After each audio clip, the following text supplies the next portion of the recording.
Good day, everybody. Meteorologist Robert Spetta here with the WesternPacificWeather.com. It is currently the 7th of June, 2011, and currently out there, several areas of low pressure that we're closely watching. First off, starting with this area of low start developing just southwest of Kyushu, moving off towards the east-northeast right now, producing some rain showers over much of southern Japan here. Actually, looking at JMA's radar, you can clearly see some areas of higher convection here just south of Kyushu. Actually, these areas in red indicating some thunderstorms out here. So just noting that there is potential of some thunderstorms just running along southern Kyushu, and actually throughout the day we're going to continue to see this low pressure move off towards the northeast. So thunderstorms as far north as Osaka is possible, and even as far northeast as the Kanto Plain, still going to see some light precipitation tonight into tomorrow morning before this area of low pressure continues to transit off towards the east and all that precip starts to taper off throughout much of Japan. But cloudy conditions will continue to persist. Actually, just drawing up here, bear with me as this low may not look very well, but just mentioning off of this low though, a warm front is going to extend off towards the east here, and just showing some of these pips right in here, and also actually off towards the west.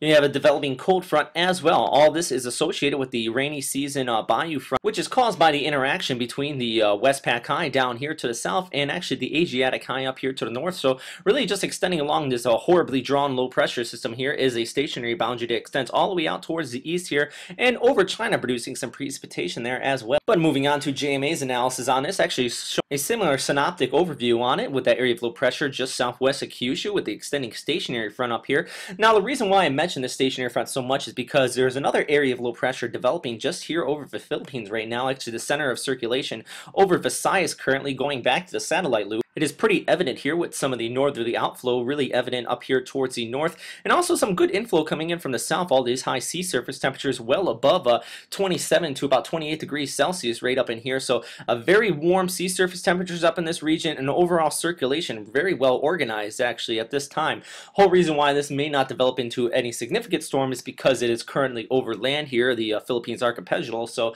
you really do have the lack of moisture, but still a lot of that inflow coming into the system due to the seas surrounding the Philippines and the South China Sea could produce some sort of circulation in here, and a very weak tropical depression could form up with this.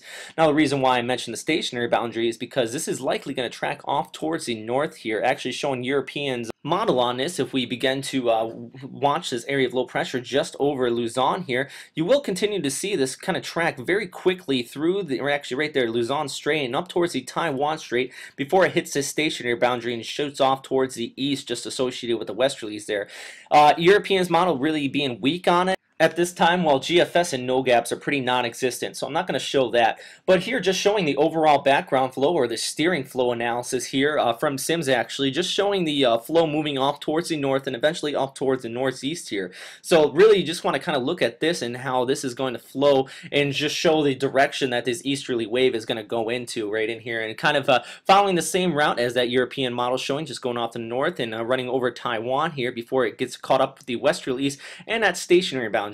That low is not going to move north of that stationary boundary though, but could enhance some precipitation over the Ryukyu Islands in the coming days as it begins to develop up here. So just another area I think we should continue to closely watch here, especially as much of the Philippines, specifically Visayas, are reporting heavy rain showers throughout this region here. As you can see on this water vapor imagery, an abundance of precipitation or water vapor in the upper atmosphere being located over Visayas and actually parts of Mindanao as well. Going to be seeing some high precipitation move onshore there throughout the day today as well. So that's all for that area right now. Moving south to Australia, a trough of low pressure does continue to linger over much of central Australia, producing some much needed precipitation out here in the outback. Really don't see too much precip out there too often. This is extending all the way out to the east, and actually this is all associated with this Kana flow just northwest of New Zealand. So all that's extending all the way wrapping around towards that area of low pressure, which is pumping some precipitation on the south and north island here of New Zealand as well. So all this associated with it. Otherwise though, near Brisbane and as far north as Cairns, continuing to see very clear skies out there just because of the Australian high really dominating the weather there. while an area of low pressure sits just south of Tasmania with an attached cold front, producing some precipitation here for Sydney later on in today into tomorrow as well. But also indicating on here, the Australian Bureau of Meteorology doesn't really show that trough extending all the way across the country right in here, but just showing the trough out here with that extension just north of this area of high pressure. And that's really where you're seeing that area of cloudiness right in here in reality. But they must have deemed it not significant enough to note on here, and really it's not that strong, not that intense. Just a lot of upper level cloudiness with some areas of precipitation out here.